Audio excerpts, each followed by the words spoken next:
আগামী 16 ডিসেম্বরের পর থেকে আমাদের বাংলাদেশের সকল আনঅফিসিয়াল ফোন বন্ধ হয়ে যাবে, এরকম একটা ঘোষণা সরকারের পক্ষ থেকে দিয়েছে।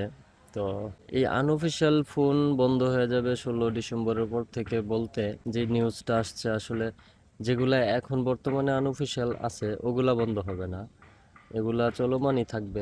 বাট 16 ডিসেম্বরের পরে যেই ফোনগুলা বাংলাদেশে ঢুকবে আনঅফিসিয়াল ভাবে, অবৈধভাবে, ওগুলাকে বন্ধ হয়ে যাবে বা ওগুলা অ্যাক্টিভ হবে না বাংলাদেশে।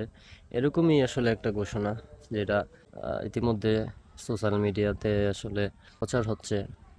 তো এইটা নিয়ে আসলে অনেকগুলা মোড় ঘুরতেছে, কারণ বাংলাদেশের সবচেয়ে বড় বড় যে মার্কেটগুলা, বসুন্ধরা, যমুনা ফিউচার পার্ক, তো এই মার্কেটগুলাতে যেই মোবাইল ফোন দোকানগুলা, ম্যাক্সিমাম দোকানগুলাতেই আনঅফিসিয়াল ফোন বেশি। ওরা আসলে এই ইউজ ফোন বলে যেই ফোনগুলো আসলে বিক্রি করতেছে, এগুলার ম্যাক্সিমাম বলতে 80% ফোনই আনঅফিসিয়াল, অবৈধভাবে বাংলাদেশে প্রবেশ করা ফোন, যেগুলার ট্যাক্স বাংলাদেশ সরকার গভর্নমেন্ট পায় নাই।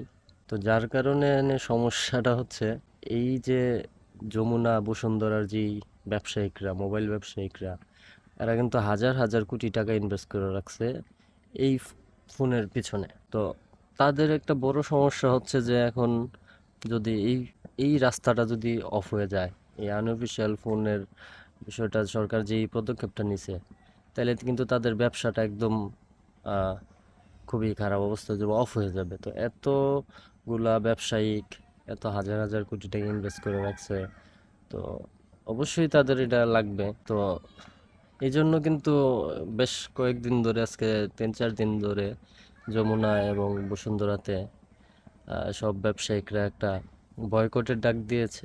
এটা হচ্ছে টেকনো, ইনফিনিক্স, আইটেল, এই ফোনগুলা তারা বয়কট ঘোষণা করতেছে, কারণ এই ফোনগুলা কোনো আনঅফিসিয়াল ফোন হয় না।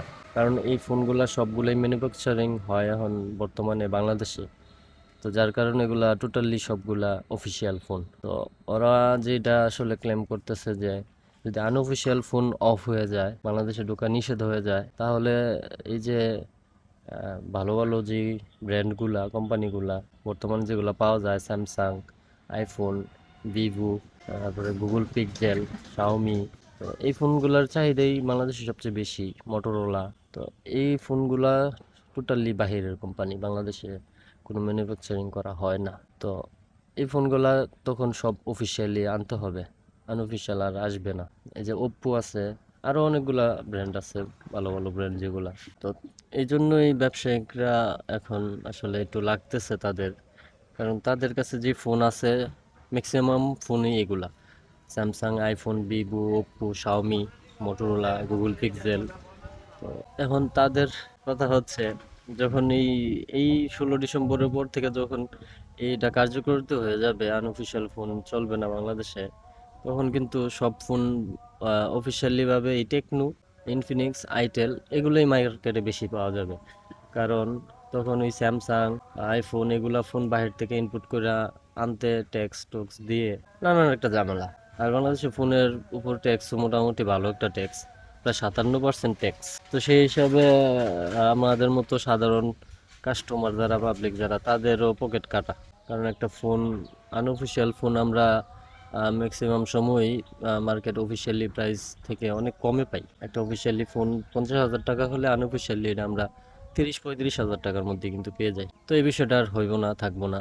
তো সেই ক্ষেত্রে ওই কম দামি ফোনগুলার দিকেই মানুষ আসলে ঝুঁকবে বেশি, যেমন টেকনো, ইনফিনিক্স, আইটেল, এগুলার প্রাইস রেঞ্জ একটু কম। তো এই জন্যই আসলে ব্যবসায়িকরা এই ফোনগুলোর উপর একটু বয়কট ঘোষণা করছে। এবং ব্যবসায়িকরা যেটা বলতেছে যে এই কোম্পানিগুলা বাংলাদেশে যখনই শুরু করছে ম্যানুফ্যাকচারিং, তখন থেকে নাকি কোম্পানিগুলা সিন্ডিকেট করে এই সিদ্ধান্ত নেওয়ার জন্য গভর্নমেন্টকে বাধ্য করছে। বিষয়টা আসলে এরকম হয়ে গেছে, ব্যবসায়িকরা এটা মানতে রাজি না। সেজন্যই আজকে 3-4 দিন ধরে এই যমুনাতে, বসুন্ধরাতে মোটামুটি ভালো পরিসরেই আন্দোলন চলতেছে এই ফোনগুলা, এই কোম্পানিগুলা বয়কটের।